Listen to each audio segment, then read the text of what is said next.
Let the ruling classes tremble at a communistic revolution. The proletarians have nothing to lose but their chains. They have a war to win. Workers of all countries, unite. Karl Heinrich Marx, born in Trier, Germany on May 5, 1818, the father of communism, was a philosopher, economist, historian, and a socialist revolutionary. He was privately taught by his father until 1813, who was also a leftist and an atheist during the absolute monarch. After 1830, Marx was put into Trier High School, a school owned by his father's friend, which was also teaching the leftist ideology and tried to give students the absolute environment, due to which there used to be many raids from the government. In 1835, at the age of 17, Marx started studying law at the University of Bonn. In 1836, he became engaged with his childhood love, Jenny von Westphalen, who came to him breaking the marriage fixed by a Prussian ruling class family, and after 7 years, they got married and lived in exile. In 1841, Marx completed his doctoral thesis on the topic Difference between Democratian and Epicurean Philosophy of Nature, to which he was given the PhD from the University of Jena.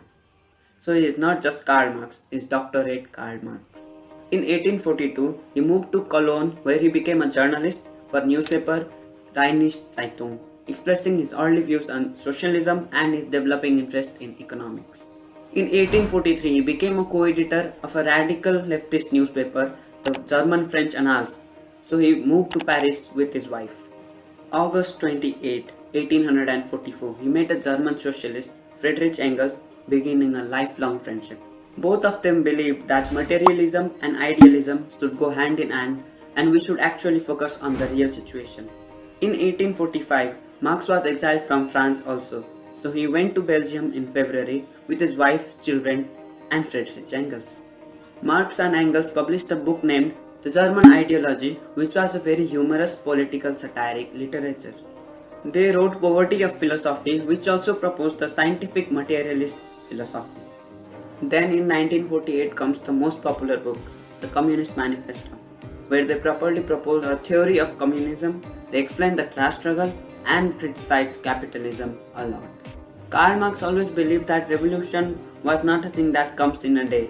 One faction of Communist League believed that they should immediately revolt against the monarch and capitalism while they were in London. But Marx said it will be a suicidal act because they were not powerful enough to fight against the power. Marx continuously wrote about his philosophies and articles against slavery from 1952 to 1962. Although he was born in a very rich family, he had become very poor because he had no proper source of income. Actually, his main source of income was his friend Friedrich Engels. 1864, he became involved in International Working Men's Association, also known as the First International. And in 1867, he published the first volume of another masterpiece, Das Kapital. He talked a lot about economy and capitalism. The other two volumes were published after his death by his friend Friedrich Engels. Talking a little bit about Marxist ideology, many people believe that it is just another utopian ideology, as everything cannot be implemented practically. According to Marxism, private property should not exist and every property should be owned by the government. All the industries should be under government and the workers. Health and education should be completely free, and yes, it is good as well as can be practically implemented. From everyone according to their capacity to everyone according to their needs. And to be honest, it is not practically applicable. Why would someone work for someone else and get paid less? Some of these were implemented in Soviet Union under the Lenin's government, but with many changes, which I personally think were good. But yeah, afterwards it turned into a dictatorship under Joseph Stalin. One of the nearest Marxist system was implemented in China under Mao Zedong, which actually completely destroyed the Chinese economy. His wife Westphalen died on December 2nd, 1881 due to cancer. And because of the shock, Marx also started getting sick. Marx died on 14th March 1883 at the age of 64 without any legal citizenship. There have been many revolutions in the name of Marx and communism. Marx was not a bad person, but most of the people who used his name were just cruel and dictatorial, which might get controversial. But people like Stalin, Mao, Pol Pot, Muammar Gaddafi, Mugabe, Kim Il-sung, they just use the name of communism to sustain their dictatorship. I personally believe that people like Lenin, Ho Chi Minh, Thomas Sankara, on whom I have made a previous video too, they were the real communists, with dictatorship or without dictatorship. People like Bhagat Singh, Baba Sahib Ambedkar from India, and Pushpalal Shrestha and Madan Bhandari from Nepal are the real communists. Still, in Nepal and the whole world, many people claim to be a communist, but most of them are just dictatorial and corrupt politicians. A note to extremist Marxists.